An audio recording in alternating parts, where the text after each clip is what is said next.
चला यामध्ये आपल्याला काय करायचं असतं, संलग्न कोणाच्या जोड्या ओळखायच्या असतात. काही टेक्निकल इश्यू आला होता, त्याच्यामुळे आपलं आजचं जे लेक्चर आहे ते मी 2 पार्टमध्ये कव्हर करतोय.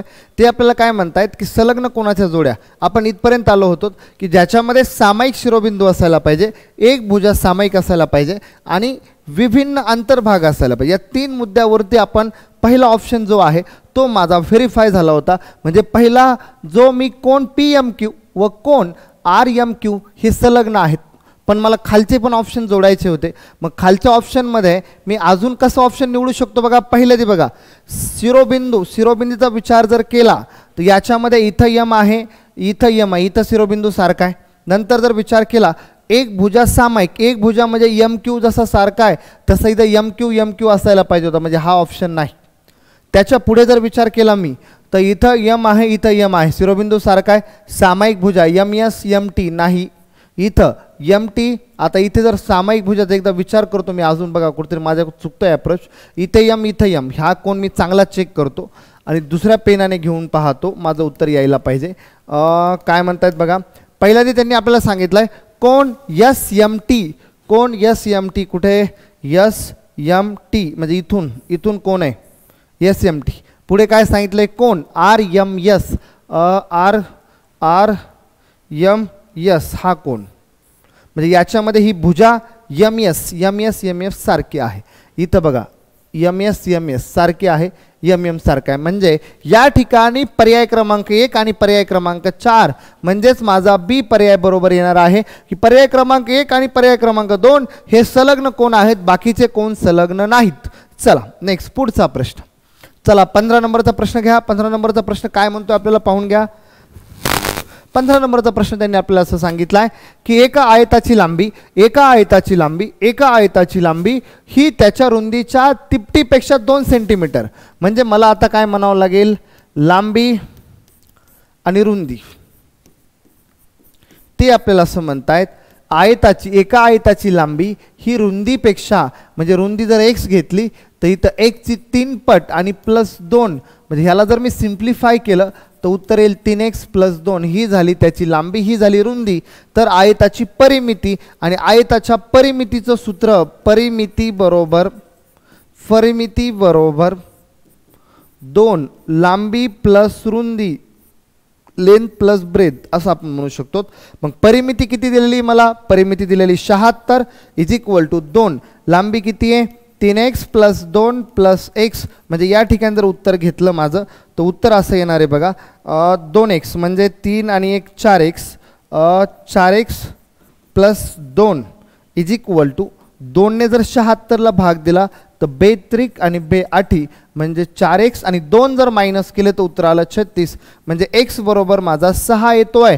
आणि x म्हणजेच बाळांनो मी काय मानलं होतं, x म्हणजेच मी रुंदी मानलेलं आहे. तर मला लांबी पाहिजे. या ठिकाणी जर व्यवस्थित आपण केलं तर x माझा आलेला आहे 6, पण ते असं म्हणतायत सावित्रिक, एकच मिनटं, हां बरोबर आहे. तर ते आपल्याला काय म्हणतायत की त्यांना काय पाहिजे, आता x माझा 6 आलेला आहे तर या ठिकाणी 3x आहे. 3x आहे म्हणजे सावित्रिक 18 आणि 18 + 2 नाही कुठेतरी एक अडचण कुठे झालेली आहे. 2 6 आणि 2 8 16, 2 6 2 8 16 बरोबर इथपर्यंत. मग पुढे काय चुकलं होतं आपलं 3x + 2, 3x मध्ये जर x टाकला तर 4x 4 9 36, सॉरी x माझा 9 येतोय, x माझा 9 येतोय. मग 9 3 27, 27 + 2, 27 + 2 म्हणजे उत्तर आलं 29. चला क्लिअर झाला. नेक्स्ट पुढचा प्रश्न. चला पुढच्या प्रश्नामध्ये आपल्याला काय म्हणतायत ते आता. पुढचा प्रश्न आहे आपल्याकडे राकेशचे वय सानियाच्या वयापेक्षा 5 वर्षाने कमी आहे. राकेशचं वय, मग मला लगेच राकेशचं वय मानावं लागेल. मी असं म्हणू शकतो या ठिकाणी राकेश आणि दुसरी आहे सानिया. राकेशचं वय सानियाच्या वयापेक्षा, म्हणजे सानिया x मानली तर राकेश x - 5 मानावं लागेल. इथपर्यंत क्लिअर होतं का सगळ्याला. नेक्स्ट पुढे ते असं म्हणतायत त्यांच्या वयाची बेरीज 27 आहे. दोघं मिळून घेऊ आपण x - 5 + x = 27, x + x 2x - 5 = 27, -5 पुढे जाऊन प्लस झाले तर 2x = 32. तर x = उत्तर आलं 16. आणि बाळांनो एक्स इज इक्वल टू 16. तर याच्यामध्ये मी असं म्हणू शकतो सानिया पकडली होती मी एक्स आणि 16 - 5 म्हणजे 11. म्हणजे राकेश आज 11 वर्षाचा आहे तर सानिया 16 वर्षाची आहे. म्हणजेच आपल्याला वय कुणाचं विचारलं आहे तर राकेशचे वय. तर त्यांनी विचारलंय राकेशचे वय तर राकेशचं वय 11 वर्ष म्हणजेच पर्याय क्रमांक डी. चला नेक्स्ट पुढे. एका मोबाईलची किंमत 16,000 आहे. असे 13 मोबाईल खरेदी केले तर 13 × 19 13 × 16 करा. गुणाकार तोंडी आला पाहिजे. 16 आणि 3 19 होतात. 19 म्हणजे 190 पकडायचे आणि 6 त्रिक 18 190 आणि 18 208 आणि वरती 0 लावा म्हणजे उत्तर आलं 208. 1 2 3 2,08,000. एकूण किंमत व्हायला पाहिजे 2,08,000. असे प्रश्न तुम्हाला उडवता यायला पाहिजेत. चला पाठ क्रमांक 2 चालू आहे आपला आजचा. दुसरी प्रश्नपत्रिका आहे आपली.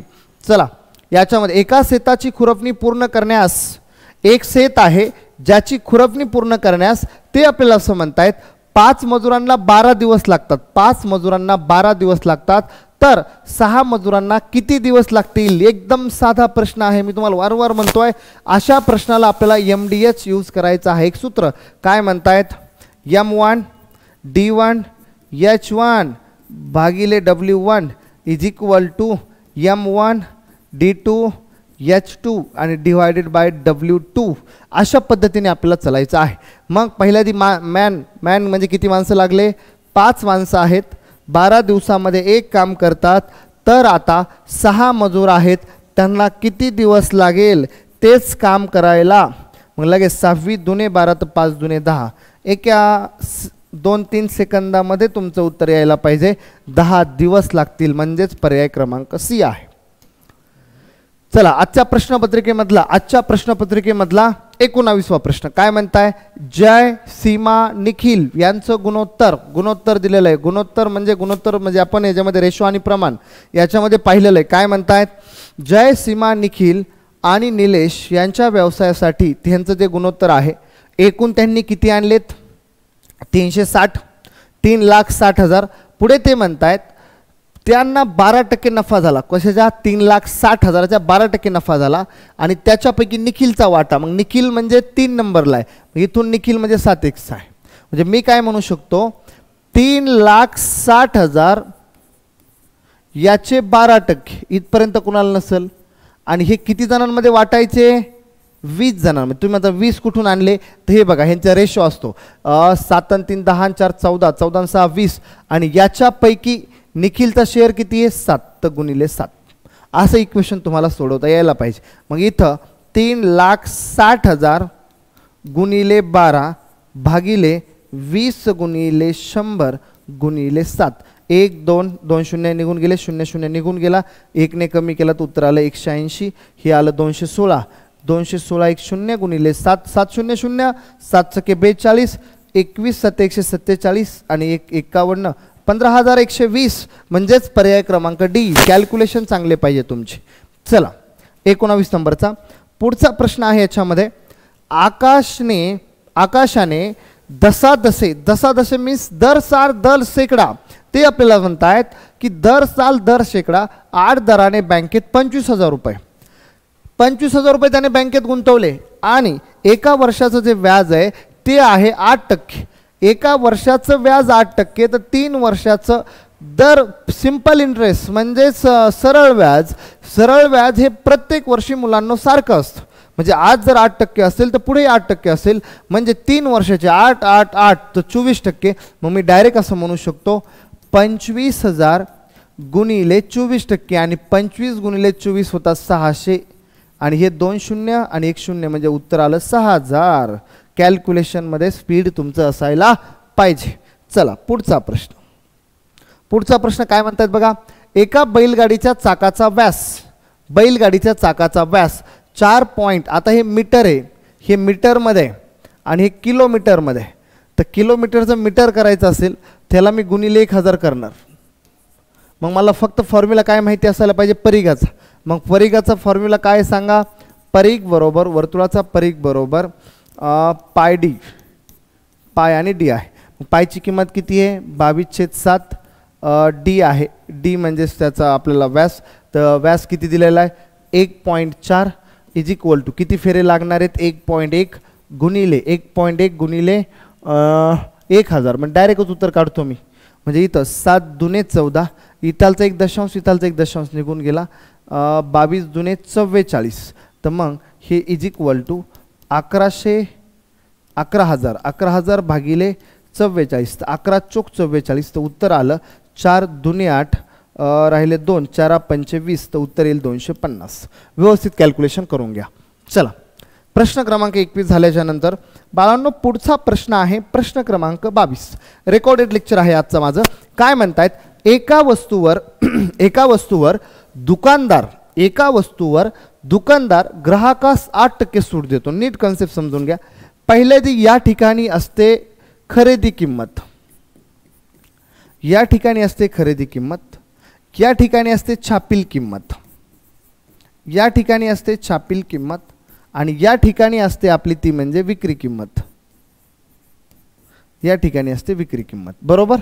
मग आता याच्यामध्ये दिलेली असते सूट आणि याच्यामध्ये असतो नफा तोटा. तर याच्यामध्ये आपल्याला ते काय म्हणतात 15% नफा झालाय, म्हणजे इथं 15% नफा आहे आणि सूट किती दिलेली 8% सूट दिलेली. खाली बाण सूट म्हणजे नफा म्हणजे वरती बाण. तर एक एक कॅल्क्युलेशन जर मला काढायचे असतील तर आपल्याला त्यांनी असं सांगितलेलं आहे की छापील किंमत किती आहे, छापील किंमत आहे 1750. मग मला 1750 वरती 8% सूट द्यावं लागेल. एखादी कोणती किंमत स्वतःसाठी 100% असते आणि त्यातून 8% सूट जर दिली तर मी असं म्हणू शकतो 1750 गुणिले 92%. मग इथं 2 शून्य 2 शून्य गेले, राहिला माझा 10. 10ला फोड करताना 5 आणि 2 मध्ये 5ने फोड केली तर 5 त्रिक 15, 5 5 25, 2ने केली तर 2 8 2 12, 46 गुणिले 25. हाफ डबल मेथड करायची. याचे 23, 23 साठी 61, म्हणजे उत्तर आलं 1610. विक्री किंमत का आली आणि विक्री किंमतीमध्ये 15% नफा आहे, म्हणजे याच्यात इन्क्लूड 15% आहेत. मग मी असं म्हणू शकतो 115% म्हणजे 1610. तुम्हाला इथं यायचं आहे तर मी असं म्हणेल 100% म्हणजे किती 23 5 5नेच भाग देऊन टाकतो डायरेक्ट.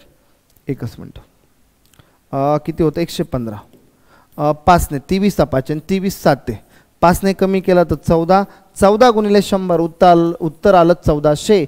म्हणजे खरेदी किंमत येणार आहे बाळांनो 1400. चला 1400 वाला पर्याय क्रमांक ए. नेक्स्ट पुढचा प्रश्न. बसचा वेग ते काय म्हणतात आपल्याला, बसचा वेग ताशी 48 किलोमीटर असताना एक गावाहून दुसऱ्या गावाला जायला 5 तास लागतात. मग मला अंतर काढलं मी आधी, तर मी अंतर असं म्हणू शकतो अंतर बरोबर वेग गुणिले वेळ. तर वेग कितीचा आहे 48चा, वेळ आहे 5, अंतर आलं 240 किलोमीटर. पुढे काय म्हणतात ते आपल्याला बघा. बसचा वेग, आता पुढे बसचा वेग ताशी 8 किलोमीटरने कमी केला म्हणजे आता मला सांगा नवीन जो वेग आहे माझा तो नवीन वेग किती येईल. पहिला होता 48, 48 मधून 8 गेले म्हणजे काय आलं 40 किलोमीटर प्रति तास. हा झाला माझा नवीन वेग. तर आता ते म्हणतायत की मला अंतर तेवढंच पूर्ण करायचं आहे आणि माझा वेग आहे तो वेग 40चा आहे, तर मला वेळ किती लागायला पाहिजे. तर मी लगेच म्हणेल वेळ बरोबर अंतर भागिले वेग. अंतर तर आहे माझं 240चं आणि वेग आहे माझा 40चा, तर मला लागतील 6 तास. पर्याय क्रमांक डी. असे उत्तर तुम्हाला उडवता यायला पाहिजेत. ठीक आहे. चला नेक्स्ट पुढे. किती नंबरचा एक साधं सिम्प्लिफिकेशन आहे. सिम्प्लिफिकेशनमध्ये काय म्हणतात ते आपल्याला आता हे जर इक्वेशन आपण व्यवस्थित लिहिलं तर x - 3 is equal to 3/5 x + 4 बरोबर आहे इथपर्यंत. पुढे काय म्हणतायत हा 5 जर इकडे आणला तर 10 झाला. x - 3 is equal to 3x + 4 मी डायरेक्ट गुणून घेतलं त्याला. मग इथं 10x - 30 is equal to 3x + 4, 10x आणि 3x टोटल झाले 13x. बरोबर का. मायनस होतील म्हणजे आपण असं म्हणू शकतोय 10x मधून जर 3x गेले तर 7x आणि हे पुढे जाऊन कसं होणार आहे प्लस कुठे आला आपण 10 गुणिले 30 बरोबर. तर 10 - 3 7 बरोबर 3x आणि 4 त्रिक 12 इथे 12 होईल, इथे 12 होईल, इथे 12, मग राहिले 42. तर तर मग x इज इक्वल टू 7×42. माझा x म्हणजे 6 आला. त्याने एक्सच विचारला, एक्स म्हणजे आला माझा 6. ठीक आहे. चला तर मुलांनो, आजच्या लेक्चरमध्ये थोडंसं तांत्रिक इश्यू आल्यामुळं माझं लेक्चर 2 पार्टमध्ये झालं. तर आपल्याला त्यांनी पुढे काय म्हणले, एक प्रश्न आहे आपला 24 नंबरचा, तेवढा घेऊन टाकू. काय म्हणतायत, एक क्रिकेट खेळाडूने एक सामन्यात, पहिला सामना आहे, पहिल्या सामन्यामध्ये 180 धावा केल्या, दुसऱ्या सामन्यामध्ये 257 धावा केल्या, तर तिसऱ्या सामन्यात त्याने किती धावा करायला पाहिजेत जर त्याची सरासरी 230 आहे. मग आता मी सरासरीचं थोडंसं सांगतो समजावून. सरासरी काय असते, सरासरी बरोबर एकूण बेरीज भागिले एकूण संख्या. मग याच्यामध्ये सरासरी माझी 230 आहे.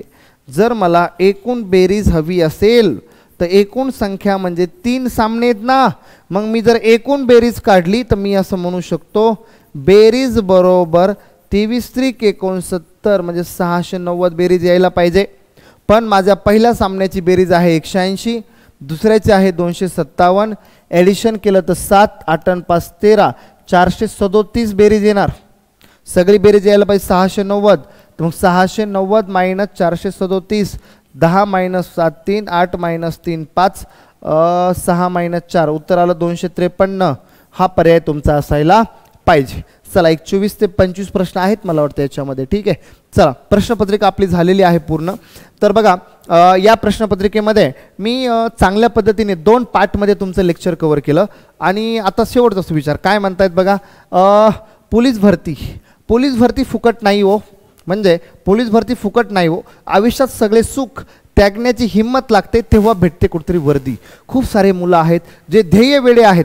खूप मुलांना फक्त वर्दी पाहिजे. आता तुम्ही पावसाळ्याचा दिवस आहे, खूप जणांचे ग्राउंड आहेत, खूप जणांचे ग्राउंड आलेले आहेत. काहींचे ग्राउंड पुण्याला आहेत. पहिलं ग्राउंड पुण्याला असेल तर लगेच दुसऱ्या दिवशी ग्राउंड खूप लांब लांब आलेलं आहे, जिथे तुम्हाला 14 15 तासाचा वेळ लागतोय दुसऱ्या ग्राउंडला जाण्यासाठी. म्हणजे पावसाळ्यामध्ये ग्राउंड आहे, त्याच्यामध्ये मुलं मेहनत करतायत. आणि जे मुलांनी फॉर्म 4 5 भरले होते, 3 फॉर्म भरलेले आहेत, कधी SRPFचा असेल तर कधी पोलीसचा असेल, असे 2-3 फॉर्मचे ग्राउंड एकत्र आलेले आहेत. म्हणून ते आपल्याला असं म्हणतायत, पोलीस भरती फुकट नाही हो. आयुष्यात सगळं सुख त्यागण्याची हिंमत लागते तेव्हा भेटते कुठेतरी वर्दी. सगळं त्यागलंय मुलांनी. मागच्या 4 5 3 वर्षापासून मुलं अहोरात्र प्रेम करतायत तेव्हा कुठेतरी भेटते त्यांना ही वर्दी. म्हणून ध्येय वेडे व्हा. ठीक आहे. चला तर मुलांना थोडासा सारांश सांगतो 2 लेक्चरमध्ये पाठ असल्यामुळं. आजच्या याच्यामध्ये आपण प्रश्नपत्रिका घेतली होती रायगड जिल्ह्याची, आणि रायगड जिल्ह्याची प्रश्नपत्रिका आपण घेतली ती आपण 2 पार्टमध्ये. पहिला A पार्ट होता ज्याच्यामध्ये टेक्निकल इश्यू आल्यामुळे मी पहिले 14 पर्यंतचे प्रश्न कव्हर केले, आणि हा दुसरा पार्ट आहे ज्याच्यामध्ये मी 14 ते 24 मधले 25 मधले म्हणजे 10-11 प्रश्न राहिलेल्या पार्टमध्ये कव्हर केले आहेत. रायगड जिल्ह्याची पहिलं पार्ट A पहा, नंतर हा पार्ट 2 पहा, आणि मग काही डाऊट्स असतील तर मला नंतर वैयक्तिक पाठवले तरी चालेल. ठीक आहे. तर मुलांना माझी एक रिक्वेस्ट आहे, हा माझा कॉन्टॅक्ट नंबर आहे, काही डाऊट्स वगैरे तुम्हाला आले तर. आणि वरती आपलं क्लासचं ॲप्लिकेशन आहे. हे ॲप्लिकेशनवरती सर्व बॅचेस, पोलीस भरतीच्या, सरळ सेवा, banking, railway, staff selection, insurance या सर्व बॅचेस तुम्हाला उपलब्ध आहेत. तर तुम्हाला त्या बॅचेस खरेदी करायच्या असतील तरी तुम्ही त्या बॅचेस खरेदी करू शकताय. ठीक आहे. चला तर मुलांनो, आजचा हा आपला 22वा दिवस होता.